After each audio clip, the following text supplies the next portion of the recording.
खबर रीवा से है, जहां कारगिल विजय दिवस पर सभी देशवासियों के लिए एक बहुत महत्वपूर्ण दिवस है। इस दिन भारत और पाकिस्तान की सेनाओं के बीच वर्ष 1999 में कारगिल युद्ध हुआ था, जो लगभग 60 दिनों तक चला था और 26 जुलाई के दिन उसका अंत हुआ और इसमें भारत विजय हुआ है। रीवा में भी विंध्य पूर्व सैनिक कल्याण संगठन द्वारा रीवा कारगिल विजय दिवस बड़े ही धूमधाम से मनाया गया। कार्यक्रम का आयोजन माखनलाल के ऑडिटोरियम में आयोजित किया गया, जिसमें प्रदेश के उप मुख्यमंत्री राजेंद्र शुक्ला भी शामिल हुए और कारगिल युद्ध में शहीद हुए सैनिकों को श्रद्धा सुमन अर्पित किए एवं वीर नारियों का सम्मान भी किया गया।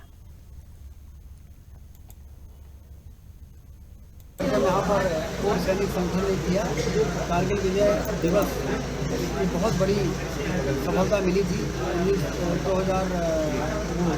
1999 में 26 जुलाई को जब कारगिल की चोटियों में भारत का झंडा फहराया विजय का, सारे देश को खुशी की लहर दौड़ गई थी।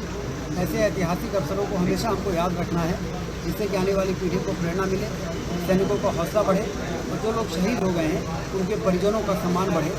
और जो देश के लिए शहीद हुए, जिन्होंने प्राण न्यौछावर किए, उनके घर से जो माताएं थी, बहनें थी और जो उनकी धर्मपत्नियाँ थी, उनको सम्मानित करने का ये यहाँ पर कार्यक्रम रखा है कारगिल विजय दिवस के अवसर पर। सर, सैनिकों द्वारा कुछ आपसे मांगे भी की गई हैं, तो क्या है, क्या विचार?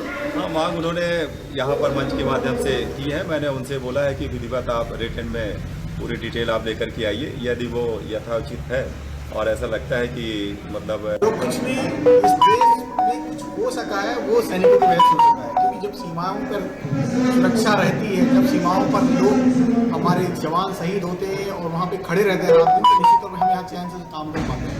तो उनकी ड्यूटी की, उनने जो कुछ दिया इस देश को, इस देश के नागरिकों को, उसकी कोई बराबरी नहीं की जा सकेगी। मुझे गर्व है इस बात का, मुझे फक्र है, मुझे बहुत खुशी इस बात की कि आज जो सैनिक हैं उनके इस प्रोग्राम के आयोजन मुझे याद किया उन्होंने।